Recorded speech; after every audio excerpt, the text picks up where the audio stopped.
Alô, mundo! Que a paz esteja convosco, Deus abençoe a sua vida. Nós vamos aqui ler no capítulo 10 de 1 aos Coríntios, e o tema é: não devemos tentar a Cristo, como alguns dos israelitas o tentaram, né? E aí, enquanto você procura aí, as pessoas que nos assistem no YouTube, ou você mesmo que me assiste pelo Facebook, quiser ir lá no YouTube, se inscrever no canal, ativar o sininho, compartilhar, a gente agradece, ok? Vamos lá. A partir do verso 1 do capítulo 10 de 1 aos Coríntios, a Bíblia diz o seguinte: ora, irmãos, não quero que ignoreis que nossos pais estiveram todos debaixo da nuvem e todos passaram pelo mar. E todos foram batizados em Moisés, na nuvem e no mar. Todos comeram de um mesmo manjar espiritual e beberam todos de uma mesma bebida espiritual, porque bebiam da pedra espiritual que os seguia, e a pedra era Cristo. Mas Deus não se agradou da maior parte deles, pelo que foram prostrados no deserto. E essas coisas foram nos feitas em figura, para que não cobicemos as coisas, mas como eles cobiçaram. Não vos façais, pois, idólatras, como algum deles, conforme está escrito: o povo assentou a comer e a beber, e levantou-se para folgar. E não nos prostituamos, como alguns deles fizeram, e caíram num dia 23.000. E não tentemos a Cristo, como alguns deles também tentaram, e pereceram pelas serpentes. E não murmureis, como também alguns deles murmuram, e pereceram pelo destruidor. Ora, tudo isso lhe sobreveio como figuras, e estão escritas para aviso nosso, para quem já são chegados os fins dos séculos. Aquele, pois, que cuida estar em pé, olhe que não caia. Não veio sobre vós tentação, senão humana, mas fiel é Deus, que não deixará tentar acima do que podeis. Antes, com a tentação, dará também o escape para que possais suportar. Amém? Paulo, ele está escrevendo lá aos Coríntios, falando de diversos problemas que a igreja de Corinto tem, e aqui então ele vai fazer uma observação acerca do povo de Israel, né? Como os israelitas saíram, e ele vai falar, né? Todos, nossos pais estiveram todos debaixo da nuvem, todos passaram pelo mar. Você que já é crente há mais tempo, sabe que no Êxodo lá houve a nuvem que protegia eles, né? Passaram pelo Mar Vermelho, qualquer pessoa sabe disso. E todos comeram do manjar espiritual, ou seja, do maná que Deus mandou, beberam da água da pedra. Mas o versículo 5 assim: mas Deus não se agradou da maior parte deles, pelo que foram prostrados no deserto. Daquela geração que saiu do Egito, né? Na verdade, a Bíblia diz que só Caleb e Josué entraram na terra prometida, da geração que saiu. E os seus filhos, claro, né? Mas da geração que saiu, só Caleb e Josué entraram porque perseveraram em crer no Senhor, né? Manteram a doutrina, manteram lá o temor do Senhor e puderam então entrar na terra prometida. Mantiveram uma fé na promessa do Senhor, né? Os espias, vocês devem lembrar, eles foram lá, 12 espias. Quando voltaram, os 12 fizeram o mesmo percurso, mas 10 deles começaram a difamar a terra, começaram a falar das dificuldades, das impossibilidades. Isso não foi agradável a Deus, e assim vai. Então, muitos não agradam. Semelhantemente, irmãos, nós, nos dias de hoje, não é? Todo cristão, ou supostamente todos, vamos colocar todos cristãos, porque ele diz que é todos os israelitas, nossos pais todos, não é? Então, ele não fez diferença aí. Então, todo cristão, por via de regra, né? Ele tem que aceitar a Jesus, fazer a confissão, e depois batizado. Nós sabemos que uma parte do cristianismo faz o batismo de criança, né? Então ela não tem como aceitar, não tem como fazer a confissão do pecado, nada. Ela é batizada e não tem noção disso. Mas nas outras igrejas, a grande maioria das igrejas evangélicas, o ritual é o mesmo. A pessoa se converte, algumas têm um cursinho lá de discipulado ou não, e aí, indo para as águas do batismo, tornam-se participante do corpo de membresia oficial da igreja, não é? Então, todos os cristãos são batizados em Jesus, né? Ou no nome do Pai, do Filho e do Espírito Santo, dependendo da congregação em que você estiver. Nós todos somos batizados para termos comunhão com Cristo. Só que Deus também não se agrada de todos nós, né, irmãos? Isso é duro que 2000 anos depois, quase, do que Paulo escreveu, a gente tem que relembrar disso como se estivéssemos vivendo nessa mesma época. Hoje nós temos muitos irmãos, nós vamos ver alguns dos pecados aqui, né? Ele diz no 6 que essas coisas foram feitas em figura para que nós não cobicemos as coisas más, como eles cobiçaram. E ele começa dizendo, não façais, pois, idólatras, como alguns deles, conforme está escrito. O povo assentou a comer e a beber, a folgar, levantou-se a folgar. A idolatria hoje, dentro do cristianismo, ela é, de uma forma geral, condenada, não é? Alguma pequena ramificação, que não é tão pequena assim, ainda se pratica a idolatria, mas no cristianismo geralmente não se aceita a presença de um ídolo, uma imagem, né, de alguém lá considerando Deus, seja um animal, seja um homem. No cristianismo se abomina isso, principalmente no meio dos evangélicos, né? Então, para nós só existe um Deus e nós não temos uma imagem dele para adorar, né? O Deus desconhecido, o altar vazio, é esse Deus que nós servimos. Então, nós não temos isso. O problema é que a gente cria novos ídolos, né? A gente temos hoje coisas, pessoas, situações que estão ocupando o lugar de Deus na nossa vida. E isso é uma idolatria, não é? Então vamos começar primeiro para a pior idolatria que existe na igreja evangélica hoje, não é? Que é um Deus que a gente idolatra ele, porém não tem uma imagem de idolatria. De que Deus que eu estou falando? Um Deus cujo nome é Senhor. Mas não é o Senhor da Bíblia. E nem é o Pai do nosso Senhor Jesus Cristo. É o Deus que nós criamos. Quem são os crentes praticantes dessa idolatria? É o crente que diz assim, eu sirvo a Deus do meu jeito, não é? Todo cristão que pensa estar servindo a Deus do jeito particular dele é um idólatra. Ele criou um Deus para si e se relaciona com um Deus que aceita a imposição dele no seu relacionamento com Deus. O nosso Deus não. O nosso Deus, ele determina um jeito certo de servir a ele. E é um único jeito. Não tem duas formas de servir ao Senhor. Tem uma única forma descrita na Bíblia para se servir ao Senhor, não é? Então, se você é do tipo que diz assim, eu sirvo a Deus do meu jeito, te convido a procurar o seu pastor e a pedir a ele perdão, pedir perdão à sua igreja e aceitar Jesus, para servir a Deus como Jesus nos ensinou. Ok? Só existe esse jeito. E essa é a pior das idolatrias. Por que é a pior das idolatrias? Porque nós nos enganamos. Nós criamos um ídolo chamado Senhor, Deus, Jeová, né? Não que seja o Deus da Bíblia, não é isso que eu estou falando, mas é um Deus que eu crio, que é um Deus que aceita o jeito que eu quero impor para ele.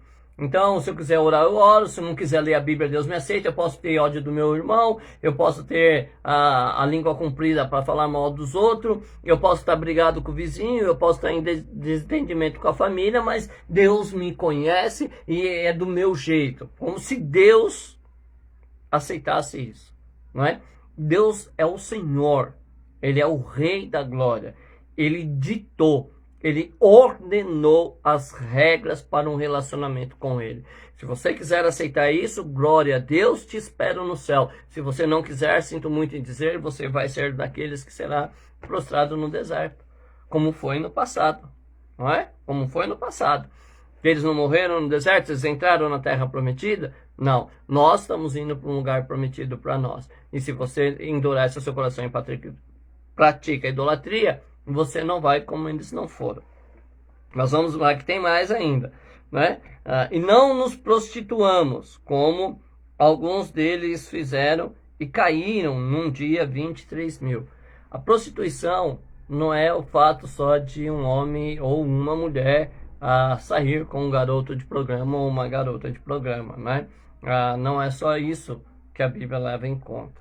A prostituição, ela tem outras ramificações, não é? A gente não conseguiria determinar tudo que faz. Mas vamos pegar o que é, em essência, a prostituição. A essência da prostituição é você se vende em troca de um benefício que você deseja. Não é? As prostitutas profissionais, geralmente elas se prostituem por um valor financeiro. Elas desejam o valor financeiro e elas se prostituem em troca disso. Neste caso, de uma questão de finanças, será que a gente poderia, e aí eu quero só perguntar isso, né? Eu não vou colocar isso como algo taxativo, mas eu vou perguntar isso a você. Será que se prostituir é se vender em troca de um valor financeiro? Quando eu sou daqueles mensageiros que vou na sua igreja, você diz para mim o que eu devo pregar, você conta para mim o que você espera que eu pregue, e eu levo isso, mesmo contrariando as verdades bíblicas, será que eu não estou me prostituindo? Vendendo a minha salvação a preço de algum valor financeiro? Isso é uma pergunta que eu estou fazendo, não é? Quando, por exemplo, eu me junto para fazer a divisão da igreja, que Paulo tanto combateu no começo da carta aos Coríntios, mas, por exemplo, eu quero andar lá com a socialite evangélica, né, com os top do evangelho, mas para isso eu tenho que negar o irmãozinho, né? Eu sempre digo isso com dor no coração. Uma vez que eu fui convidado por alguns irmãos, eu conheço muitos irmãos, irmão, conheço bastante irmão, graças a Deus, assim, só que às vezes a gente se esbarra em uma atitude que pode não parecer perfeita. E nós estávamos todos reunidos numa igreja, a igreja dos irmãos que eu conhecia lá, e aí eles me convidaram, eu e minha esposa, para nós irmos numa churrascaria, e fizeram uma observação, dizendo assim, ó, vamos com nós numa churrascaria, vai fulano, vai ciclano, só não chama fulano porque ele não tem como nos ajudar a pagar a conta, né? E aí eu olhei para minha esposa, porque na verdade ela sabe como eu penso, sabe qual é a minha posição acerca de alguns assuntos, e eu agradeci, falei, não, irmão, eu agradeço o convite, mas não vai dar para mim ir, né? E não entrei muito em questão, porque seria uma discussão desnecessária. Mas o evangelho, para mim, né, ele, na verdade, ele é muito sincero sobre algumas questões. E se eu tivesse aceitado isso, eu estaria me prostituindo. Por quê? Porque pelo benefício de estar na churrascaria, eu ia esquecer o amor ao próximo. E para mim seria uma prostituição, não é?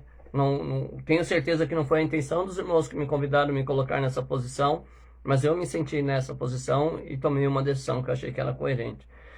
Então, às vezes a gente se vende por um benefício, às vezes você quer crescer dentro da igreja e você começa a negociar esse crescimento com prostituições, não é? Você vê o erro, mas você não denuncia, porque se você denunciar, você vai perder o favoritismo da elite, não é? Que infelizmente muitas vezes existe, né? Aquela panelinha, e não é só congregacional, não é um problema único de congregação, é um problema às vezes de um grupo de amigos que você tem.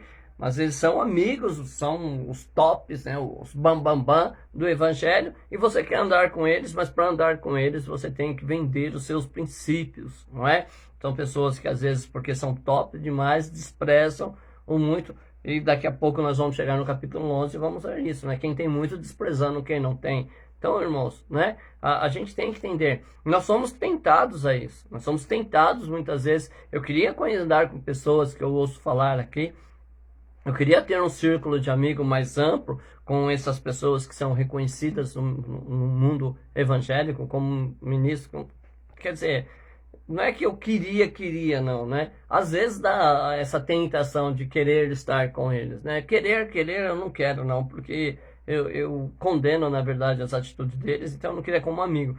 Mas, às vezes, eu sou tentado a estar perto, a querer, sabe, a participar do que eles participam, Mas a verdade é que para isso eu precisaria abrir mão dos meus princípios, eu precisaria abrir mão daquilo que é a minha base de fé. E eu não estou disposto a fazer isso, porque eu acho que isso também seria uma prostituição. Mas cada um pode fazer o que quiser da vida. E diz assim, ó, não tentemos a Cristo, como alguns deles também tentaram e pereceram pela serpente. Não é? Olha só, tentar a Cristo. Existem coisas que a gente vê no evangelho de hoje, que é tentar ao Senhor. Né? Qual foi a parte dessas tentações que nós vimos quando o Senhor mesmo foi tentado pelo diabo? Ó, sobe, pula daqui para baixo, não levou no alto do pináculo, e diz, ó, se atira daqui para baixo, porque está escrito que aos seus anjos dará ordem a seu respeito. Eu vejo muitas vezes, né, ele pega um texto isolado e joga na cara de Jesus e diz, ó, fala que vai se cumprir, né? E o que Jesus diz para ele, que é interessante, né, não tentarás o Senhor teu Deus. E até ontem a missionária Arlete estava pregando na minha igreja e ela estava falando sobre isso. Que às vezes a gente pega uma parte de um texto e quer que aquilo se cumpra na nossa vida, né? O texto que ela usou lá é tudo posso naquele que me fortalece. Como se aquela palavra estivesse relacionada a conquista, realizar. Ah, eu quero realizar isso, eu posso. Tudo posso naquele que fortalece. Eu quero conquistar isso, eu posso. Entendeu? E que na verdade é uma palavra, né, que ela coloca ali, muitas vezes esquece. Ó, você estará só por cima, nunca por baixo. Na verdade, está escrito na Bíblia? Tá. Mas existe uma condição para isso. Não adianta eu orar ao Senhor, oh, Senhor, o Senhor não falou que eu ia estar sempre por cima, se eu não prestei atenção nos mandamentos, se eu não ouvi o que ele me disse. Não é verdade? Concorda comigo? Mas nós não fazemos isso muitas vezes. Nós queremos que o Senhor cumpra uma parte da palavra sem que nós compramos a parte que nos é devida. Então não vai dar certo nunca. E isso é tentar a Deus, né? Eu querer manipular Deus para fazer alguma coisa ao meu favor. E às vezes usando o recurso da palavra, como o diabo usou, e às vezes usando daquela chantagem emocional que nós estamos tão acostumados no Brasil, não é? Aquela coisa de fazer um drama. Ah, Senhor, se a porta não se abrir, eu não sirvo mais o Senhor. O inferno está com a porta aberta. Se você acha que é melhor estar lá, desfrutando dos prazeres da vida, está lá aberto. Eu te aconselho a não ir, a não deixar o Senhor. Mas se você vai fazer esse draminha, você está tentando ao Senhor, não é? Você está colocando o Senhor numa posição como se você estivesse obrigando ele a fazer alguma coisa para que você seja salvo, para que você não vá para o inferno. O inferno é uma escolha sua, se você quiser. Agora, se você quiser, você pode não ir também. Mas a gente tem que entender que às vezes nós ficamos tentando o Senhor com essas orações chantagistas, né? De chantagem emocional. Ah, se o Senhor não fizer, eu vou. Ou então aquela coisa de, se o Senhor me abrir uma porta, dou uma cesta básica na igreja. Irmãos, para com isso, né? É hora de a gente ser adultos. As coisas não convêm para nós. E também não vamos terminar como a serpente. A murmuração é um tema que, né, que ele fala no versículo 10. É uma coisa tão impressionante, tão... Como é que eu posso dizer assim? Tão fora da imaginação que um crente verdadeiro murmure, não é?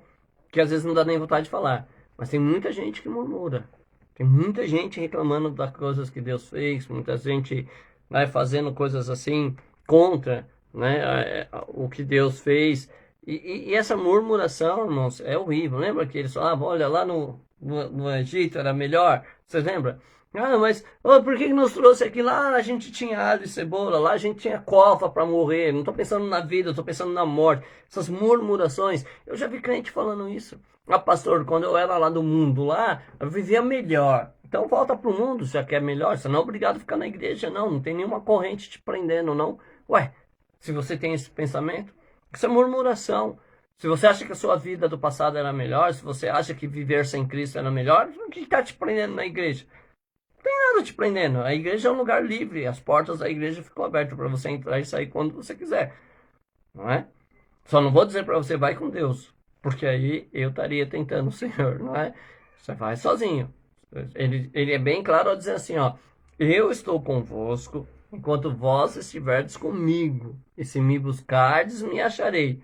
Porém, se vós me deixardes, eu também vos deixarei. Ponto final. Não tem esse negócio de que você pode ser infiel e o Senhor é fiel contigo. Não, o Senhor é fiel à palavra, ele não pode mentir. E ele disse, se você quer ir porque não tá bom viver comigo, eu vou deixar você em paz. Ué, e eu acho que isso é uma loucura de pregador, né? Eu acho que ele só disse isso porque é horrível a chantagem emocional. Você já viu o casal que se separa e a pessoa fica ligando porque não quer mais? Ai, eu vou me matar. Ai, se você não vir, a minha vida perdeu todo sentido. Então, isso é horrível. Eu penso que o que Deus está dizendo assim, eu não vou ter o comportamento horrível que as pessoas têm.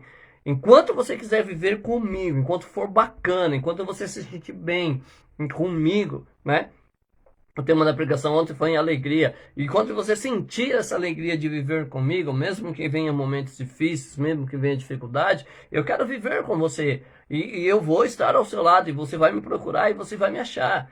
Mas quando você começar a achar que não tá legal, quando você achar que o relacionamento desgastou, que você está sendo prejudicado, que me servir é um peso, é um fardo, que ser cristão é coisa dolorida. Quando chegar nesse ponto, se você quiser ir embora, você pode ir. Eu não vou atrás de você, eu não vou fazer chantagem emocional. Não é o papel de Deus esse.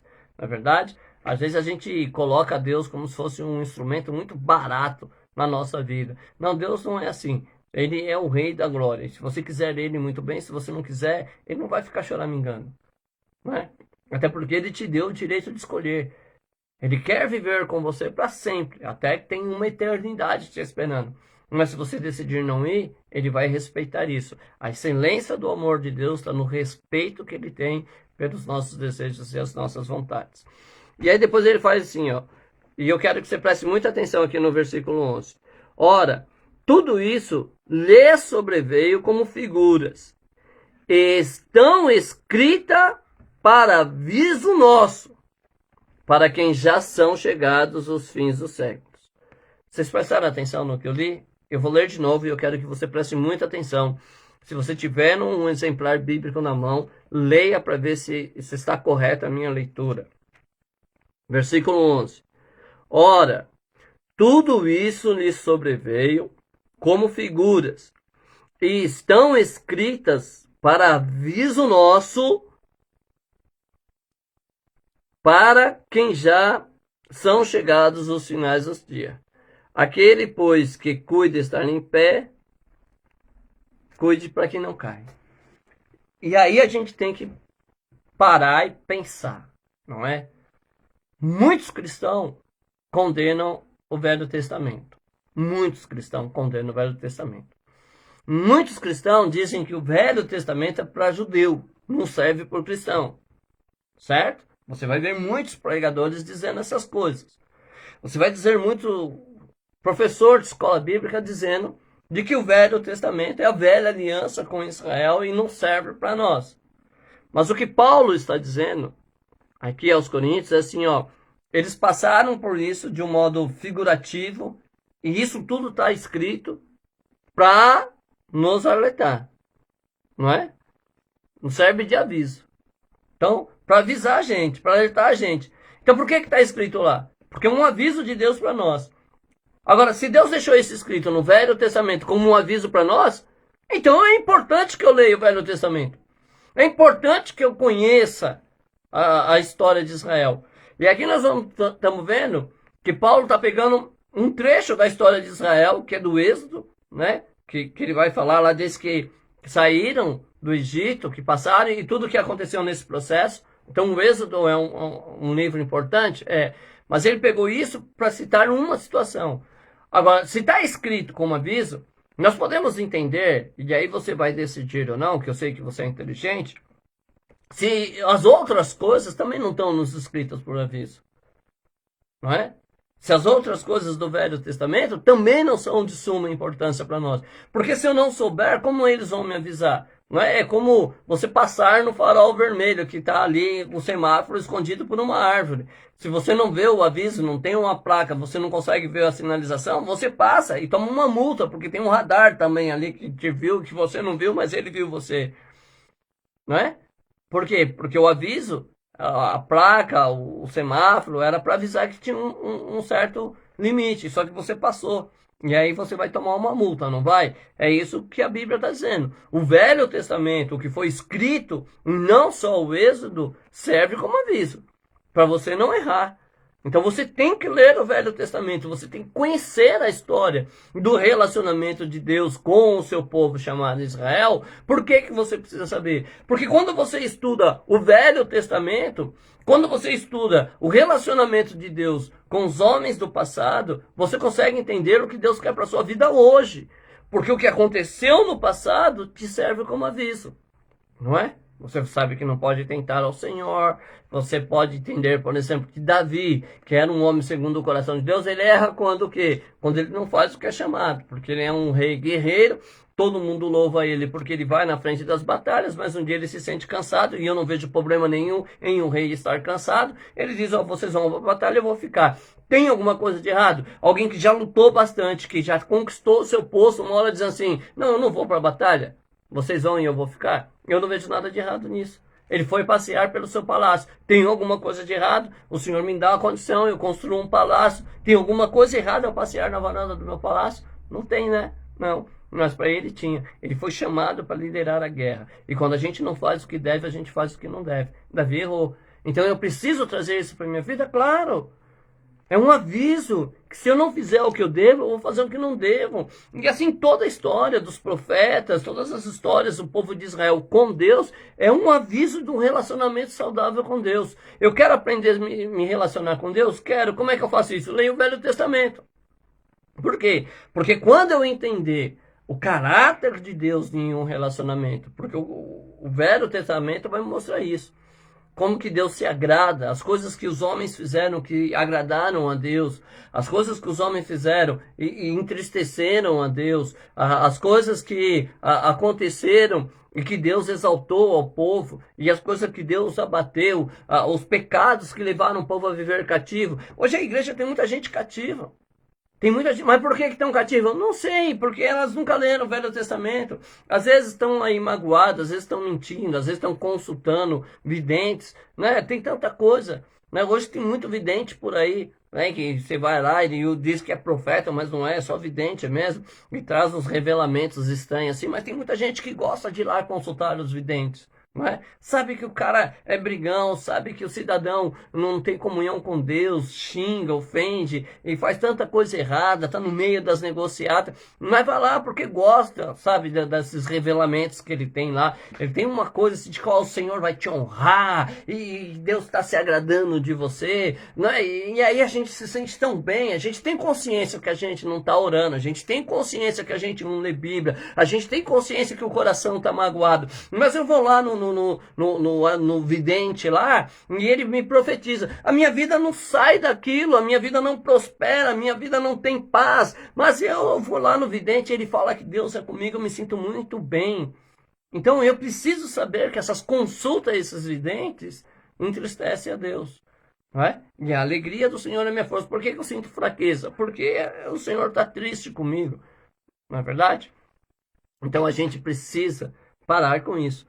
Então veja que Paulo está dizendo assim, essas coisas foram escritas como aviso. E se você quer ser uma pessoa bem avisada, leia o Velho Testamento. E aí tem muitas coisas, né? Porque é engraçado, assim, algumas coisas que falam do Velho Testamento, né? Principalmente da lei, quando você vai falar, mas ela lê, não, leia o Velho Testamento. Mas lá no finalzinho da Bíblia, olha só que legal. Jesus diz assim, né? O João está escrevendo lá, e ele diz o seguinte, se dissermos que o conhecemos e não guardamos seus mandamentos, somos mentirosos e não há verdade em nós. Não é? Então, quer dizer, eu preciso saber quais são os mandamentos? Preciso. Eu preciso obedecer? Preciso. E se eu não guardar? Você não conhece a Deus. Ué, é simples e fácil. Ah, mas eu não guardo o mandamento. Não conhece a Deus. Ah, mas é arrogante. Não, estou falando da Bíblia. Se você quer acreditar na Bíblia, acredita. Se você não quiser, sirva a Deus do seu jeito, idólatra. Acabou. Não precisa discutir comigo. Eu não estou aqui te condenando. Eu quero te trazer luz. Mas para te trazer luz, eu preciso dizer. Eu vou ler para vocês. João, 1 de João, no capítulo 2. Se eu estiver errado, a gente pede desculpa. Mas se eu estiver certo, você tem que tomar cuidado. Olha lá, 1 de João, capítulo 2 e o verso 3. Nisso sabemos que o conhecemos, se guardamos os seus mandamentos. Aquele que diz eu conheço e não guarda os seus mandamentos é mentiroso. e nele não está a verdade. Mas qualquer que guarda a sua palavra, o amor de Deus está nele, verdadeiramente aperfeiçoado. Nisso conhecemos que estamos nele. Aquele que diz que está nele deve andar também como ele andou. Olha que simples, não é?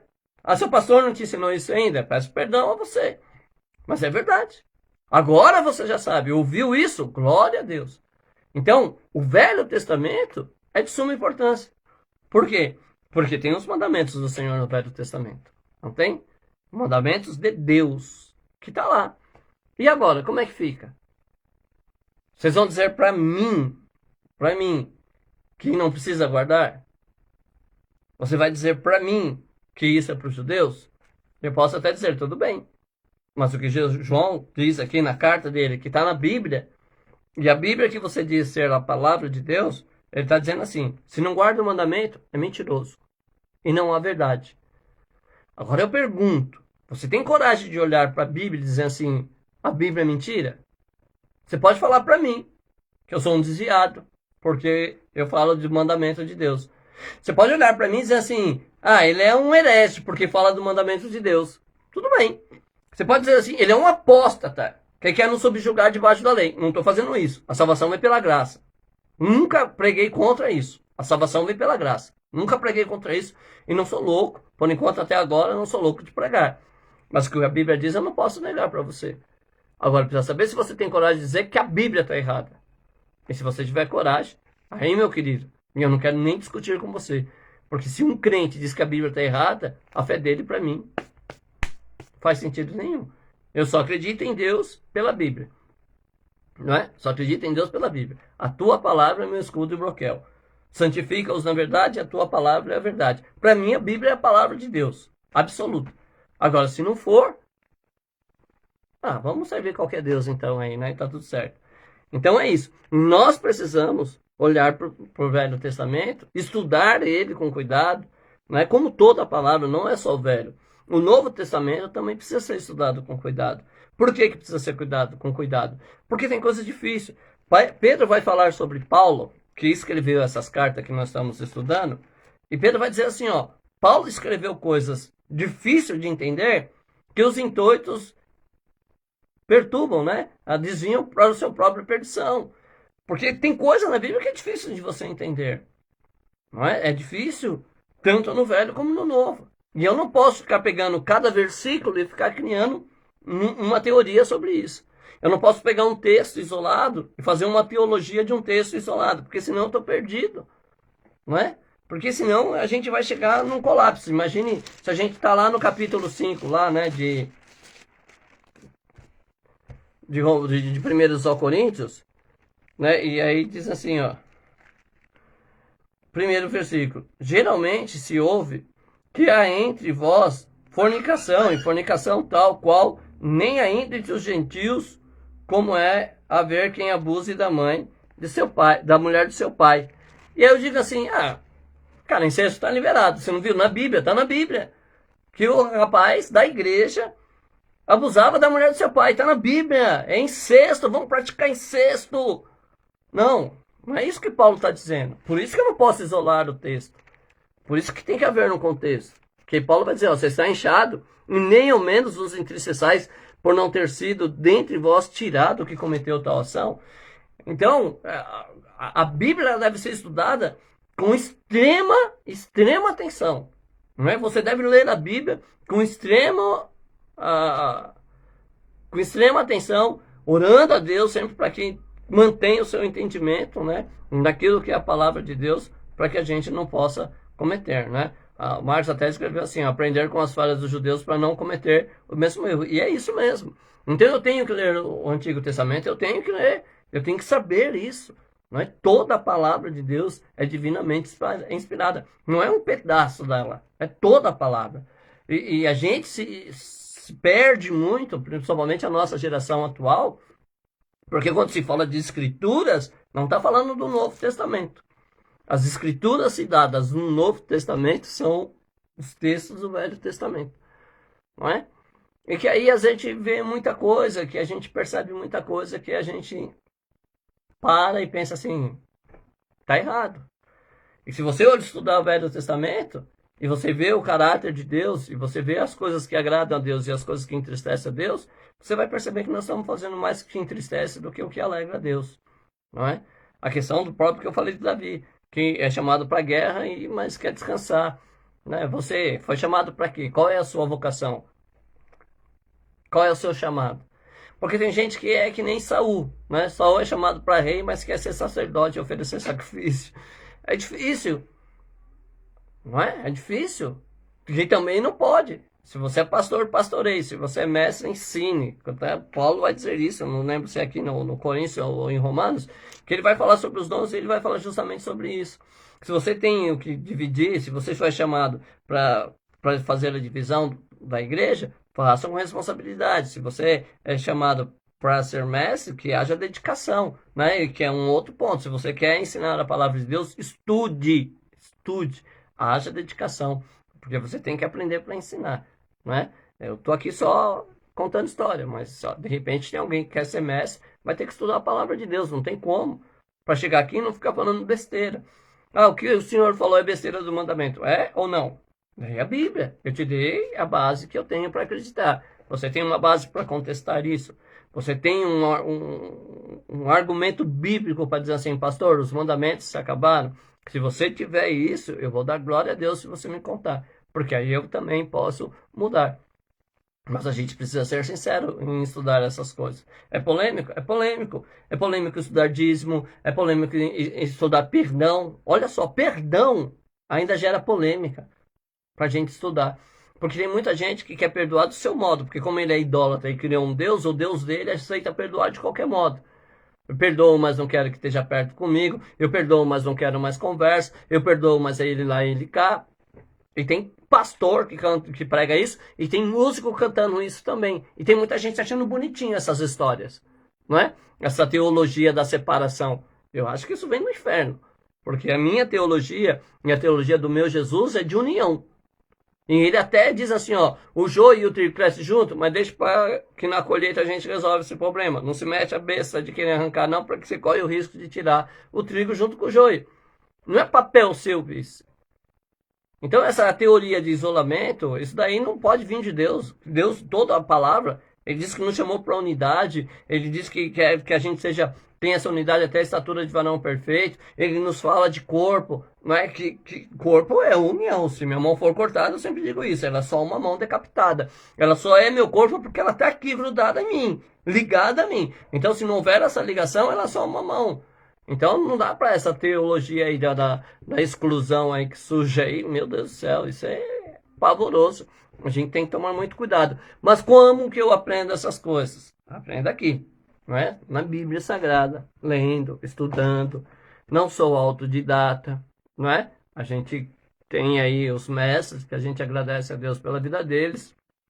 Alguns mestres que são amigos, companheiros, né? Eu sempre cito aqui o Elias, sinto o Eliseu, porque a gente aprendeu muito com eles no passado. Tinha o meu mestre Joaquim, né, que eu digo que é o pilar do meu ministério, é o saudoso irmão Joaquim, que foi quem me ensinou, que me deu as bases para que eu pudesse construir o meu ministério, e eu sou muito grato a ele, pastor Ana Marisa. Mas nós temos outros que nem me conhecem, nem sabem que eu sou discípulo dele, mas é quem nos ensina, e eu aprendo, né? Eu vou procurar saber, eu vou ouvir pessoas, eu já disse, e eu ouço pessoas, às vezes, de visão opostas, não é? Porque essa questão da visão, não dá para mim tapar o olho e dizer assim, eu sou radical nesse ponto, porque o radicalismo não provém de Jesus, né? Eu preciso ouvir todas as posições, porque de repente eu posso me perder, e aí eu ouço alguém que tem uma teoria diferente, mas que é mais concorde com a Bíblia do que a minha, e aí eu mudo, me arrependo e vou seguir aquilo que está lá, que é a verdade, porque eu não preciso ter razão. Se tem uma coisa que eu não preciso ter razão, eu preciso ser salvo, e para mim ser salvo eu preciso conhecer a Bíblia. Então eu não sou autodidata, eu não leio a Bíblia assim e tal, também não sou especialista na tradição, tá? Aí um irmão me perguntou assim, pastor, o que é essa tradição? Porque na verdade nós somos abordados por um membro da igreja que disse assim, qual foi o último apóstolo que morreu, o apóstolo de Jesus que morreu, não é? E aí nós tivemos que... Eu estava explicando para ele que não está na Bíblia essas coisas, mas que nós acreditamos nisso pela tradição. Qual é a tradição? A tradição católica. Eles têm lá uma porção de livros que nós não temos acesso, não é? Lá na biblioteca deles. E nessa tradição deles se acredita que Pedro foi crucificado de cabeça para baixo. Não está na Bíblia, isso é uma tradição. A gente acredita que o nome do bandido lá da cruz era Dimas, não está na Bíblia, é a tradição que ensina isso. Então, algumas mortes, né, que relatam lá sobre a crucificação, as pessoas que foram partidas, queimadas em fogo. Nós temos essas informações por conta disso que nós, os estudiosos da Bíblia, né, e os mestres da Bíblia nos dizem ser uma coisa chamada tradição. Então, nós acreditamos nisso. Eu não sou especialista em tradição, não é? E também não sei se um dia serei, porque é uma coisa que não me fascina. Eu gosto dos textos bíblicos e procuro me concentrar nos textos bíblicos. A gente estuda de tudo, irmãos. A gente procura se concentrar no texto bíblico e como a pregação, a gente frisa sempre o que a Bíblia diz, não é? Então, a própria Bíblia de estudo, se você pegar uma Bíblia de estudo, você vai ver que tem o texto e tem as explicações que são os estudos, né? Por isso, Bíblia de estudo. Tem o texto bíblico e um estudo baseado nesse texto. O que é verdade disso é o texto bíblico. Os estudos não são verdades bíblicas, não são verdades absolutas, são opiniões de homens que são sábios ou não, aí não é um julgamento meu, mas esses estudos complementares, eles são sujeitos a falhas e erros, sim. O texto bíblico não, mas os estudos paralelos, sim. Então, eu gosto muito dos textos, eu leio muito livros, né? Gosto muito de alguns escritores, né? Os evangélicos são a minha preferência, claro, as coisas condizentes à salvação, ao amor, essas coisas, a liderança, são coisas que me seduzem, mas a gente lê um pouco também de alguma literatura secular, que eu acho que, como pastor, eu vou precisar aconselhar, o dia que eu for pastor mesmo, que eu estiver pastoreando, eu tenho que saber aconselhar as pessoas sobre tudo, é um dever do pastor, não é? E quando eu não souber, tem que procurar informação, então eu já estou antecipando isso para me poupar trabalho no futuro. Mas é essa a questão, então a Bíblia vai trazer essa segurança para nós, amém? Então deixa eu só lembrar de mais uma coisa que a Bíblia nos conta, uma história que a Bíblia nos conta, para que a gente possa orar e agradecer a Deus por esse momento exposto à palavra dele. É a história de Jerusalém no Êxodo mesmo, né? Do Êxodo mesmo. Que eles saem e depois eles vão brigar contra a temida Jericó. Vocês devem conhecer a história, não é? Jericó tinha os muros lá. Eu gosto quando dizem que passava 3 carros no muro, né? Na largura do muro. Eu não sei se é verdade ou não. Dizem também que se você for lá, ainda tem, né? Os destroços do muro lá, que você consegue ver lá. Eu também ainda não fui para Jerusalém, quem sabe um dia Deus prepare e eu vou, né? E diz que dá para você ver lá os muros, partes do muro ainda derrubada. E aí eles vão e vencem Jericó.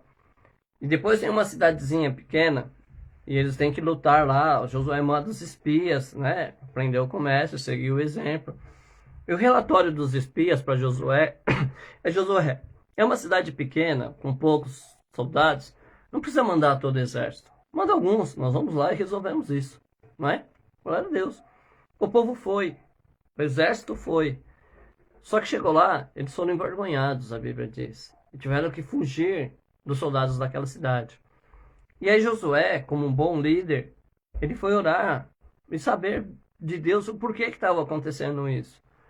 Quando ele foi orar, a Bíblia diz que Deus falou para ele assim: Josué, não é por acaso que isso está acontecendo. Há pecado no arraial. Tira o pecado e eu volto então a operar. E aí Israel vai, Deus dá uma estratégia para Josué. Você vai orando e você vai separando. Chegaram então a um homem, né, chamado Acã, que tinha pego uma cunha de ouro em uma capa babilônica lá em Jericó. E aí eles põem para fora, apedrejam, tiram o pecado e aí vão depois vivenciar. Por que eu gosto dessa história? Tem muita coisa importante, né, para a gente aprender. Parece que não, mas tem. O primeiro passo que eu queria que você prestasse atenção é que se o seu ministério não está prosperando, você que tem uma igreja e que não consegue crescer, não é? Eu até pego o que um escritor disse, que quando a igreja não cresce, você não tem que perguntar o que você precisa fazer para crescer, porque ela é um organismo vivo, a tendência dela é crescer. Você tem que descobrir o que você está fazendo que está impedindo o crescimento. No caso de Israel foi o pecado, e pode ser que haja pecado, e você precisa corrigir isso, tirar o anátema para que Deus possa se fazer presente. Mas existe uma questão que a Bíblia diz assim nessa história. A Bíblia diz que a alma que pecar morrerá. E aí eu perguntava, por que Deus não pecou, não tratou só com Acã? Por que todo Israel foi humilhado? Por que Deus deixou isso na Bíblia? E aí é fácil.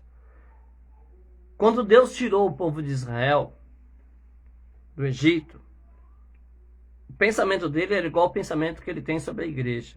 Quando ele nos resgatou do pecado e nos fez cristãos, servos dele, qual era o propósito dele? Que um cuidasse do outro. Certo? Como é hoje. Por isso que eu não aceito esse negócio de problema dele. Não existe problema dele. É membro da igreja, o problema é nosso. É parte da igreja, o problema é nosso. Não é? Então, Deus nos chamou para cuidar um do outro. Ele diz isso várias vezes. Ele diz, olha, exorta um ao outro todos os dias, para não ter tempo de um cara ficar perturbado. Todos os dias exorta um ao outro. Corrige, não é? Ele diz assim, ó, ajude um ou outro a carregar a cruz. Não é verdade? Tá na Bíblia isso? Já leu? Então. Só que lá, eles tinham um exército, foi para a guerra. E eles tinham a responsabilidade de cuidar um do outro. Só que Acã, ele ficou sozinho. Como que ele ficou sozinho? A Bíblia não diz. A Bíblia não conta como é que ele ficou sozinho.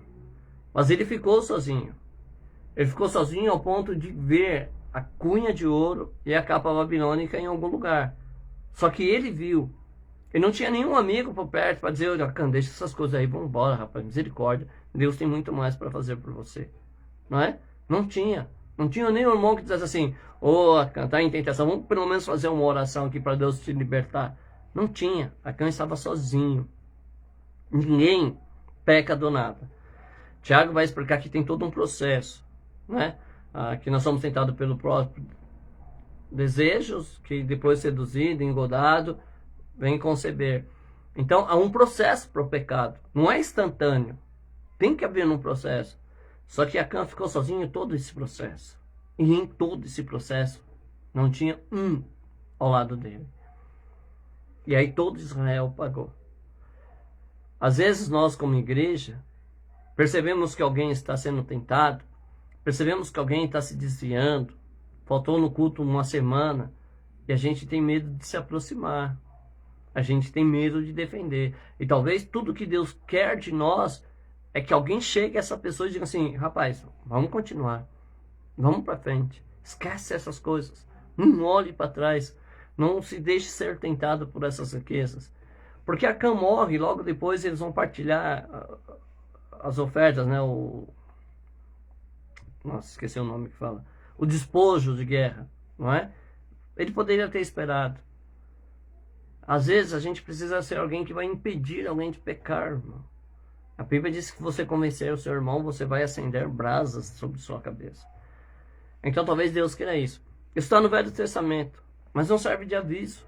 Todo Israel sofreu. Às vezes a igreja não vai, porque nós temos esse sentimento de não cuidar um dos outros, que ele que se dane para lá. E não é assim que Deus quer.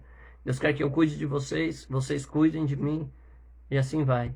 Né? Depois a gente vai falar de outros tópicos aí, e você vai perceber que o plano de Deus é esse cuidado, essa comunidade que persevera junto, na comunhão, no partir do pão.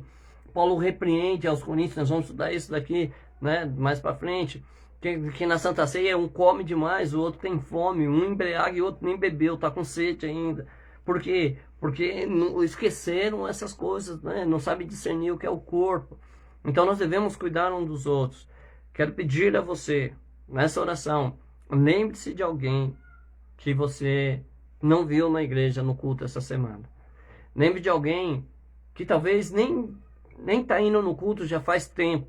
E que alguns irmãos podem até comentar, graças a Deus que fulano não veio. Não, não é não. Não é graças a Deus não. Deus quer salvar ele. Deus precisa de você como igreja para ir atrás dessa alma. Então, que isso nos sirva de aviso. Amém? Senhor Deus, nós te rendemos graças ao Senhor por nos permitir falarmos dessas coisas que a tua palavra nos ensina, dos perigos de termos uma fé irresponsável, uma vida irresponsável, negligenciando a tua palavra, negligenciando as escrituras, negligenciando, Senhor, os teus ensinos e os teus mandamentos, negligenciando, Senhor, o conhecimento que o Senhor revelou através das escrituras. E nós sabemos, Pai, que quando nós negligenciamos essas coisas, a tentação, Senhor, pode ser muito mais forte. Os perigos, Senhor, podem ser mais constantes.